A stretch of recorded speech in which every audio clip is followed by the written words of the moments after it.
Hello বন্ধুরা, আসসালামু আলাইকুম। আমার হাতে একটা বড় একটা শামুক দেখতে পাচ্ছেন। এই শামুক দিয়ে আপনারা গজার এবং শোল মাছ আপনারা শিকার করতে পারবেন।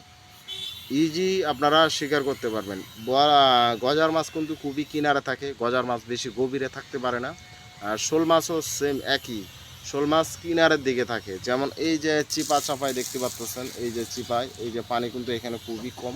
কিন্তু এই জায়গার মধ্যে গজার মাছ এবং শোল মাছ থাকে। কিন্তু ওইখানে কিন্তু পানি যাতে বেশি, ওই জায়গাতে গজার এবং মাছ থাকবে না, শোল মাছ থাকবে না। ওটা শোল মাছ থাকবে যে এই জায়গায়।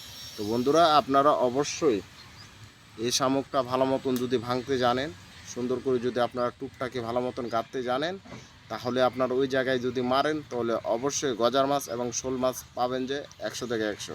আমি এই শামুক দিয়ে অনেক গজার মাছ এবং শোল মাছ অনেক অ্যাভেলেবেল ধরছি।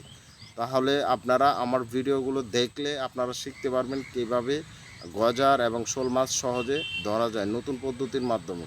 আসলে এরকম টুপ কেউ বলে না, যত মাছ শিকারী আছে কেউ কিন্তু এগুলো বলে না। কেননা মাছ শিকারীরা কখনো গোপন কথা কাউকে বলে না, কিন্তু আমার এখানে আমি প্রত্যেকটা কথা আপনাদেরকে ক্লিয়ার করে বলে দিই।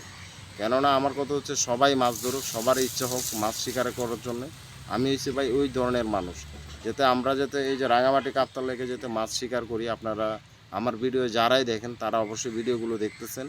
তো আমরা এখানে সবসময় যাতে মাছ শিকার করি। তো বন্ধুরা, অবশ্যই আপনারা এই জিনিসটাই খেয়াল রাখবেন।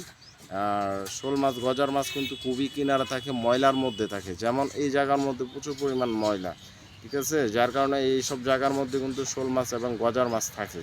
তাহলে আমরা এই শামুকটা ভেঙে মারলে সাথে সাথেই ধরবে। কেননা আমার হাত একটু ব্যথা, যার কারণে আপনাদেরকে দেখাইতে পারতেছি না। তো এতটুকুই বন্ধুরা, ভালো থাকবেন, সুস্থ থাকবেন। আসসালামু আলাইকুম।